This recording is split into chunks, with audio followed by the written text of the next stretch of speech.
2021-2022. Nah, di sini saya akan mereview mengenai arsitek internasional beserta dengan prinsip-prinsip desain serta penerapannya di dalam karya arsitek tersebut. Arsitek yang akan saya review di sini yaitu bernama Kathleen Eileen Moray Smith atau yang biasa disapa Eileen Gray. Nah, Eileen Gray sendiri merupakan seorang arsitek dan desainer furniture yang berasal dari Irlandia, di mana dia juga merupakan orang Eropa pertama yang dicetuskan sebagai pelopor modern movement atau cikal bakal dari konsep minimalisme. Eileen Gray ini lahir pada tanggal 9 Agustus 1878 serta wafat pada tanggal 31 Oktober 1976. Eileen Gray merupakan anak bungsu dari 5 bersaudara dari keluarga kaya raya di Skotlandia dan Irlandia. Nah, karyanya ini sangat berpengaruh dalam gerakan modernis pada awal abad ke-20. Sejarah mengenai pendidikan dari Eileen Gray. Nah, pada tahun 1900, Eileen Gray pindah ke London untuk belajar seni di sekolah Slade School of Fine Art. Nah, di mana beliau ini merupakan satu-satunya wanita pertama yang belajar di sekolah tersebut. Nah, kemudian pada tahun 1902 ia pindah ke Paris untuk mengembangkan karirnya sebagai seniman dan perancang. Pada tahun 1922, Eileen Gray ini membuka sebuah galeri seni yang bernama Chandisser di Rue du Faubourg Saint-Honor sebagai outlet untuk desain-desainnya. Nah, selama tahun 1920-an sampai 1930-an, Eileen Gray menjadi salah satu eksponen terkemuka dari teori-teori baru yang revolusioner tentang desain dan konstruksi. Nah, Eileen Gray sendiri juga bekerja dengan banyak tokoh terkemuka dari gerakan modern termasuk Le Corbusier. Di awal tahun 1970-an, Eileen Gray bekerja sama dengan Zeev Aram untuk memperkenalkan rancangannya ke pasar dunia. Nah, pada tahun 1973, Eileen Gray memberikan hak atas produksi dan distribusi rancangannya kepada Aram Design. Nah, Aram Design ini memegang lisensi utama di seluruh dunia untuk rancangan dari Eileen Gray dan merupakan satu-satunya sumber yang berasal dari Inggris untuk produk asli dari karya-karya Eileen Gray. Selanjutnya, prinsip-prinsip desain serta penerapannya pada karya-karya Eileen Gray. Yang pertama yaitu ada fungsionalitas dan keindahan. Nah, menurut Gray, desain harus menggabungkan antara keindahan dan juga fungsional. Nah, penerapannya ada pada karya kursi bebendum dan juga meja dari Villa E1027. Nah, selanjutnya ada prinsip minimalisme dan kesederhanaan, di mana pada prinsip ini lebih memfokuskan pada bentuk geometris yang bersih dengan menghilangkan ornamen yang tidak perlu. Nah, selanjutnya ada prinsip fleksibilitas dan adaptabilitas. Gray merancang berbagai macam furnitur dan ruang yang dapat disesuaikan dengan kebutuhan penggunanya. Nah, contoh penerapannya itu ada pada Villa E1027 yang memiliki elemen rak dan juga partisi fleksibel yang dapat dipindahkan. Selanjutnya, eksperimen dengan material dan teknologi. Nah, Gray sendiri sering bereksperimen dengan menggunakan material-material terbaru seperti krom, kaca, dan kayu lapis. Nah, ia menggunakan teknologi modern untuk menciptakan desain yang inovatif, seperti pada karyanya yaitu adjustable pada rumah atau Villa E1027. Selanjutnya, prinsip human-centered design. Nah, Gray pada desainnya selalu mempertimbangkan kenyamanan dan kebutuhan pengguna. Nah, di mana dia juga merancang furnitur yang ergonomis dengan ruang intim yang fungsional. Selanjutnya, prinsip integrasi dengan lingkungan atau beradaptasi dengan lingkungan. Eileen Gray selalu merancang bangunan yang harmonis dengan lingkungan sekitarnya. Penerapannya ada pada karyanya di Villa E1027, di mana dirancang untuk memanfaatkan pemandangan laut dan juga pencahayaan alami. Dan yang terakhir yaitu prinsip individualitas dan ekspresi artistik. Nah, pada prinsip ini, Eileen Gray selalu mengekspresikan visi pribadinya melalui desain, contohnya seperti penggunaan lacquer atau vernis di setiap furnitur yang dia desain. Sekian review dari saya, kurang lebihnya mohon dimaafkan. Assalamualaikum warahmatullahi wabarakatuh. Assalamualaikum warahmatullahi wabarakatuh. Pertama-tama perkenalkan nama saya Andini Nurul Inaya dengan NIM F2212209. Baik, kali ini saya akan menjelaskan beberapa prinsip-prinsip desain dari tokoh arsitek dunia. Nah, untuk kali ini saya mengambil arsitek Renzo Piano. Demi mengefisienkan waktu, saya akan langsung menjelaskan prinsip-prinsip desain arsitek Renzo Piano yang diterapkan pada karya desainnya. Baik, sebelum kita mengenal prinsip-prinsip desain Renzo Piano, saya akan sedikit menjelaskan biografi dari arsitek Renzo. Nah, Renzo Piano ini adalah seorang arsitek Italia yang lahir di Genoa, Italia pada 14 September 1937. Nah, Renzo Piano ini biasanya dipanggil Piano, lahir di keluarga yang berlatar kontraktor. Nah, Renzo Piano sendiri yaitu tidak mengikuti jejak keluarganya. Nah, Piano lebih memilih berkarir di dunia arsitektur dan dia belajar di Milan Polytechnic Architecture School. Nah, antara tahun 1965 sampai 1970, Piano bekerja pada salah satu arsitek ternama abad 20, yaitu Louis Isadore Kahn di Philadelphia dan Z.S. Macausay di London. Nah, pada rentang tahun 1971 sampai 1977, Piano mendirikan Piano and Rogers Agency bersama dengan Richard Rogers. Nah, di masa itu Piano mendapatkan penghargaan atas karyanya bersama Rogers, yaitu penghargaan yang dia dapatkan adalah The Cantor National The Art and Culture Georges. Nah, Pompidou atau yang lebih dikenal dengan Bourbon membuat. Nah, di sini membuat Piano berhasil menerima juga Prix pada tahun 1998. Nah, dari tahun 1977 sampai 1981, Piano bekerja bersama dengan Peter Rice, yaitu seorang insinyur sipil, membuka El Atelier Piano and Rice pada 1980. Mereka bergabung dengan John Arvedi Steel and Piping Factory untuk mempelajari sistem konstruksi baja, yaitu The Arvedi Frame System. Nah, selanjutnya saya akan menjelaskan beberapa prinsip-prinsip desain Renzo Piano. Prinsip-prinsip desain Renzo Piano, yaitu pertama, yaitu ada bahan kejujuran. Nah, arsitektur piano yaitu menghargai keindahan alami bahan dan sering menggunakan bahan mentah dan belum dipoles, seperti kaca, beton, dan baja dalam bentuk alaminya. Nah, dalam bentuk alaminya yaitu untuk menciptakan kesan transparan dan sederhana pada sebuah bangunannya. Nah, salah satu fitur yang sering diperhatikan dari desainnya yaitu dia membiarkan bahan dan elemen bangunan terekspos. Nah, contohnya prinsip ini diterapkan pada bangunan Cantor Georges Pompidou di Paris atau Prancis. Nah, Museum Seni Modern dan Kontemporer salah satu penerapan piano pada prinsip pertama, yaitu bahan kejujuran.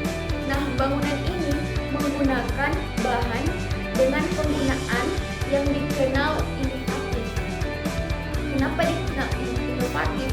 Karena mencontohkan pendekatan inovatif dan tidak konvensional untuk desain. Nah, untuk eksterior bangunan ini yaitu sangat khas dengan kerangka baja yang terbuka dan pipa berwarna-warni dan elemen struktural diberi kode warna berdasarkan fungsinya.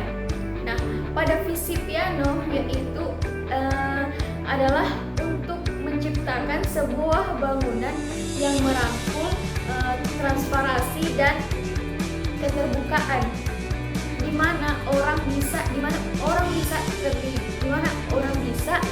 terlibat dengan seni, budaya, dan satu sama lain.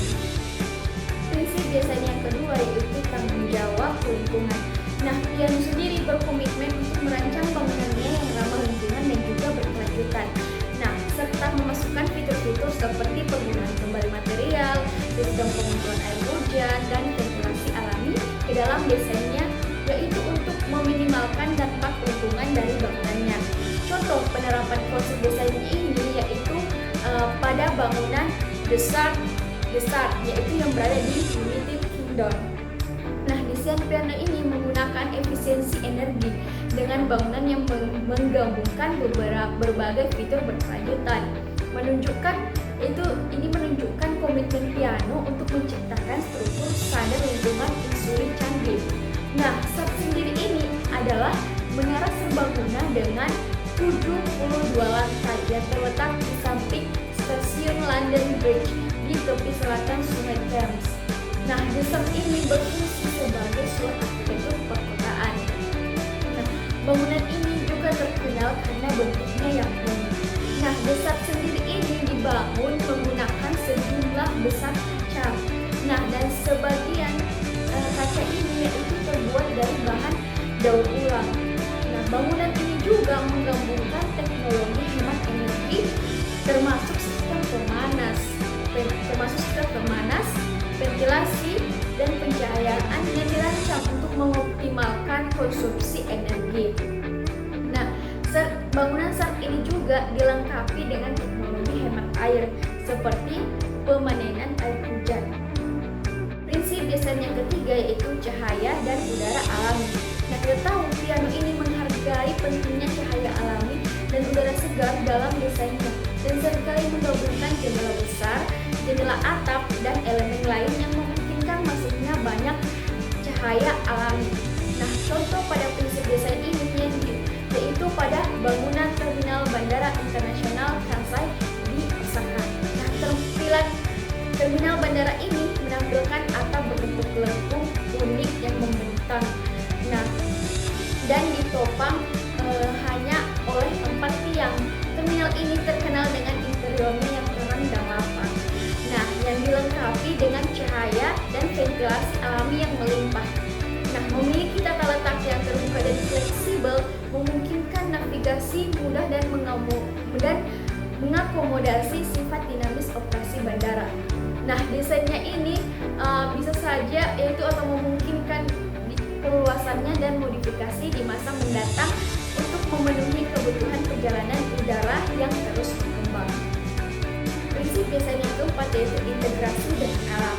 Desain Piano seringkali memasukkan unsur alam ke dalam bangunan seperti atap hijau, taman, dan halaman untuk menciptakan hubungan yang harmonis antara lingkungan yang dibangun dan alam. Nah, contohnya pada bangunan Museum Seni Amerika Whitney di Amerika Serikat, tepatnya yaitu terletak di distrik McClatchy, New York City. Nah, Museum Seni Amerika Whitney ini menampilkan untuk mengintegrasikan arsitektur kontemporer secara mulus dalam konteks perkotaan yang bersejarah. Desain museum mencakup rasa keterbukaan dan transparansi dengan jendela dan teras yang luas yang menawarkan pemandangan kota yang menakjubkan. Nah, penggunaan ruang pameran alami dan ruang pameran yang fleksibel oleh Piano menciptakan lingkungan yang menghormati karya seni dan melibatkan pengunjung dalam pengalaman visual yang dinamis. Nah, pada Museum Whitney itu mewujudkan filosofi arsitektur Piano sebagai media untuk ekspresi budaya dan interaksi manusia. Nah, museum ini ikonik, terkenal karena desainnya yang inovatif, yang terkenal karena penggunaan material termasuk pola silang khas balok baja yang menutupi bagian luar. Nah, bangunan ini juga yaitu termasuk elemen atap hijau yang menyediakan insuri alami, mengurangi perolehan panas di musim panas dan kehilangan panas di musim dingin. Amplop bangunan dirancang dengan kaca berkinerja tinggi dan bahan isolasi untuk meminimalkan perpindahan panas. Prinsip desain yang kelima yaitu kepekaan konseptual Piano. Nah, Piano ini mempertimbangkan konteks di mana bangunannya yang akan ditempatkan. Apakah itu lingkungan perkotaan di sekitarnya atau landscape alam, dan menggabungkan elemen-elemen yang khusus untuk konteks tersebut ke dalam desainnya. Nah, contoh penerapan desain ini yaitu pada bangunan Pusat Kebudayaan Center Foto Jean Marie di Fujibao. Nah, terkenal dengan desain arsitekturnya